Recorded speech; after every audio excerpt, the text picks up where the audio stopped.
Saludos, te habla el CPA Antonio Sécola, presidente y fundador de Alchavo.com. Recientemente la legislatura aprobó la reforma contributiva.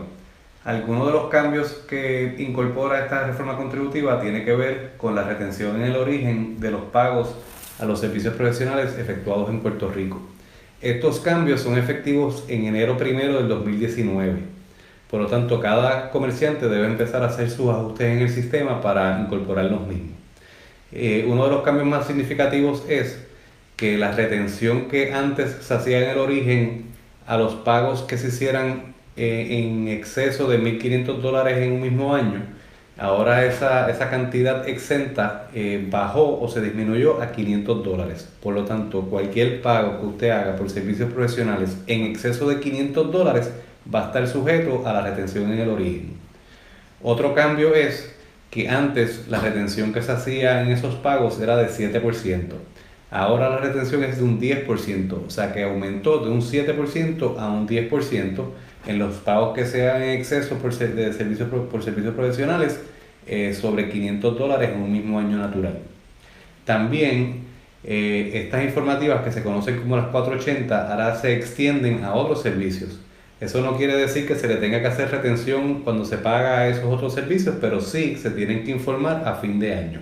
Ejemplo de estas industrias que proveen servicios que antes no había que hacerle informativas, pero que ahora sí, son los seguros pagados, servicios de cable, internet o televisión, servicios de telecomunicación, anuncios pagados y regalías.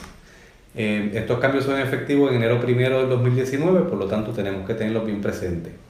Ojo, algo que hay que saber es que como antes hay comerciantes que tienen lo que se conoce como un relevo de Hacienda. Estos relevos lo que hacen es que ese requisito de 10% de retención sobre los pagos sobre 1,500 cambia. Y quizás si tiene ese relevo el suplidor, que es responsabilidad del suplidor entregárselo a cada comerciante, pues no es una retención de un 10%, puede ser una retención de una cantidad menor. Se entiende que las cantidades de los relevos ahora van a ser de 6% o de 0%.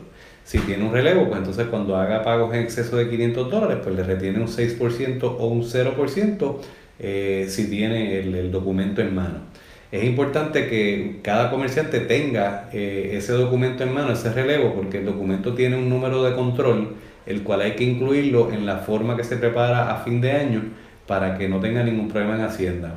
Es decir, si el suplidor usted no hace la retención y debió haberle hecho la retención al momento de hacer esa forma, pues puede ser que Hacienda le encuentre alguna deficiencia por no haberle hecho la retención en el origen como se suponía. También es importante entender que para poder tomar deducciones en su planilla de contribución sobre ingresos por servicios prestados, usted debe tener estas formas completadas, estas 480. Esto siempre ha sido así. Y para que usted pueda tomar deducciones de todos los pagos que haya hecho por servicio de esta índole, pues tiene que haber hecho una 480. Si se le pagó a alguien una cantidad menor a $500 y quiere tomar esa deducción, pues aunque no le haya hecho la retención, porque recuerde que las retenciones son en los pagos hechos en exceso a 500, pues si le pagó a alguien menos de $500, pero aún así quiere tomar la deducción, pues entonces le hace una 480 y puede entonces tomar la deducción en la planilla.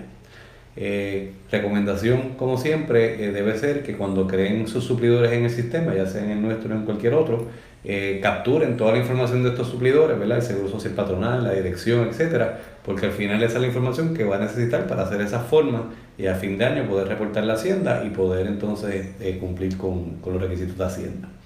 Otro cambio que hay relacionado a este tema es que antes se preparaba una reconciliación anual cuando se hacían estas formas 480 y esta forma vencía en febrero de cada año, ¿verdad? Habiendo terminado el año. Pues ahora Hacienda está solicitando que se haga una reconciliación trimestral. Cada 3 meses se va a tener que enviar la información de a quién se le pagó y cuánto se le retuvo. Por lo tanto, lo que se hacía antes una vez al año en febrero, pues ahora hay que hacerlo trimestralmente al final de cada trimestre, el último día del próximo mes.